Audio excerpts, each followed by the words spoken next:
Olá, turma! Vamos iniciar nossa aula de História da semana. Estamos na unidade 8, na página 31, e vamos falar sobre os movimentos dos trabalhadores. Nos anos que seguiram a proclamação da República, muitos grupos lutaram por mudanças no Brasil.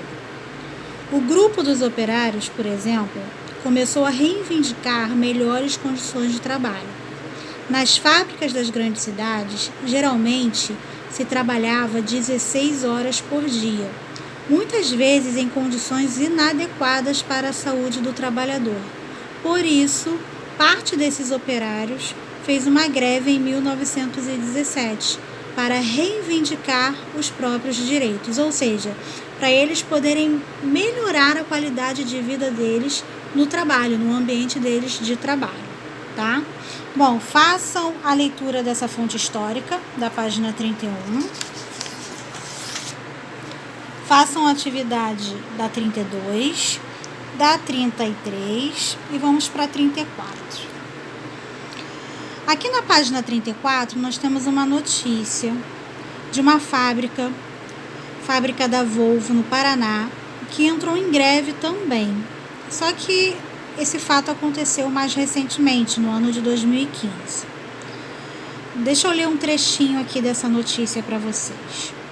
A mais longa greve realizada na fábrica do Volvo, no Paraná, chegou nesta terça-feira, 26 de 5 de 2015, ao 13º dia útil, 19 dias corridos de greve. Sem avanços nas negociações entre a empresa e o Sindicato dos Metalúrgicos da região. O principal impasse continua sendo a antecipação da participação nos lucros e resultados da PLR deste ano. Os trabalhadores reivindicam 9.500 na primeira parcela do PLR, mas a montadora se dispôs a pagar 5.000. Também há divergências em torno do reajuste salarial previsto para setembro, no qual o Sindicato dos Metalúrgicos luta por ganho acima da inflação de 2,5%, enquanto a multinacional de origem sueca pretende apenas corrigir a variação do Índice Nacional de Preços ao Consumidor, que é o INPC. Mas, nesse ponto, o vice-presidente do sindicato, Nelson Silva de Souza, diz que a entidade estaria disposta a aceitar a proposta salarial da Volvo, se a companhia apresentasse um compromisso de estabilidade de emprego mais longo.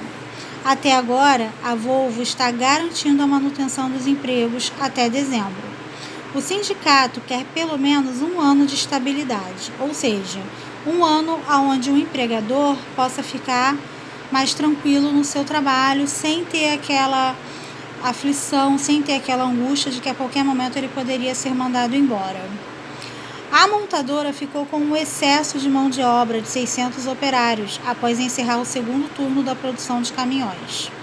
Para reduzir esse contingente, propõe abrir um programa de demissões voluntárias, o PDV, com um incentivo financeiro de até 4 salários extras, além do pagamento de toda a remuneração prevista até dezembro, já que tinha se comprometido a manter as vagas até o fim do ano.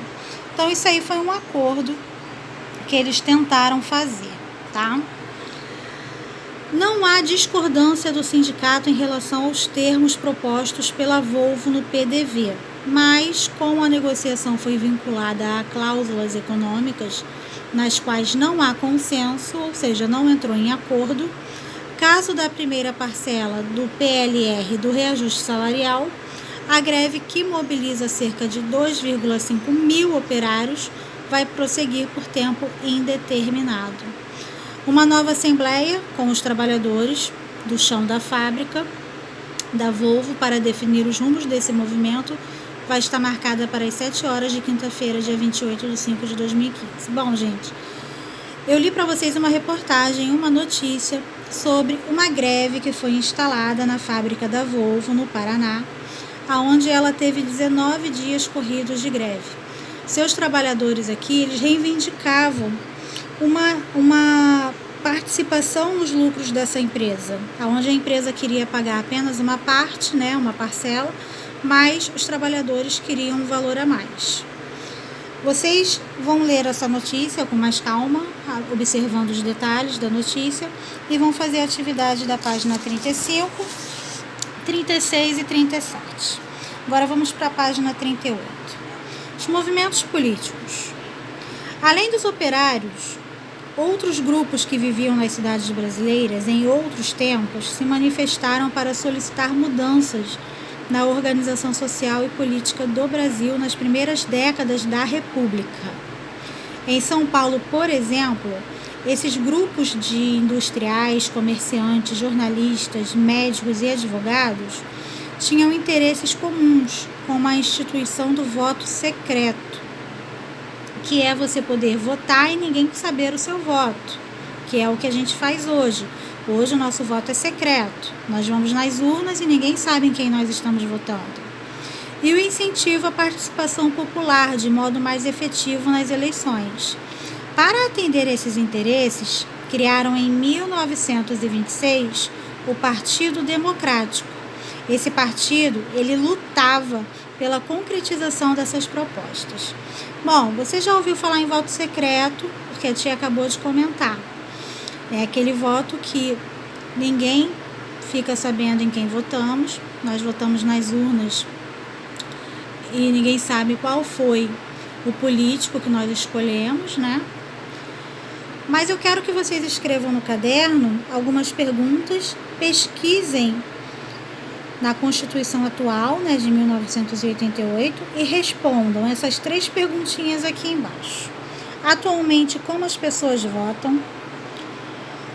O voto é secreto? Quem pode votar? A partir de que idade é possível votar hoje em dia?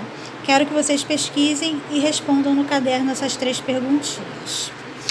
Vamos agora para a página 39, onde a gente vai continuar falando sobre a Constituição. Na nova Constituição, o voto ele passou a ser secreto, o que não era antes. E as mulheres alfabetizadas receberam permissão para votar, o que também antes não acontecia porque mulheres não podiam votar. A idade mínima para ser eleitor passou a ser de 18 anos. Para os trabalhadores, mudaram as condições de trabalho. Eles passaram a trabalhar 8 horas de trabalho por dia, ou seja, antes eles trabalhavam sem uma hora definida. Passaram a ter 8 horas de trabalho por dia. Passaram a ter um descanso semanal pago, direito à assistência médica, direito à educação e também às férias anuais. É o que a gente ainda tem hoje. No texto da Constituição, o novo presidente da República não seria eleito diretamente pelo povo, mas pelos deputados da Assembleia Constituinte, ou seja, a população não votaria pelo presidente, e sim os deputados em uma Assembleia. Em 1934, Getúlio foi escolhido para governar até 1938. Nessa data, deveriam acontecer eleições diretas para a escolha de um novo presidente. Antes de encerrar o seu mandato, em 1937, o presidente ele enviou tropas para cercar o Congresso Nacional. E com o apoio dos militares, ele implantou uma ditadura no país e apresentou uma nova Constituição, que instituiu leis para que ele pudesse governar sozinho o Brasil. Nessa Constituição, os direitos dos trabalhadores foram mantidos e foi estabelecido o salário mínimo. A ditadura, imposta por Getúlio Vargas, durou 15 anos e ficou conhecida como Era Vargas. Durante esse período, o conteúdo veiculado pelos meios de comunicação, que no caso eram os rádios, passava pelo controle do governo. E com isso tornou-se necessária a criação de um programa de rádio, por meio do qual o presidente falava ao povo, chamado Hora do Brasil, veiculado até hoje em várias rádios. Ou seja, a rádio onde hoje pode ser falado todos os assuntos, né? onde existe uma comunicação aberta, antes não podia na época da ditadura.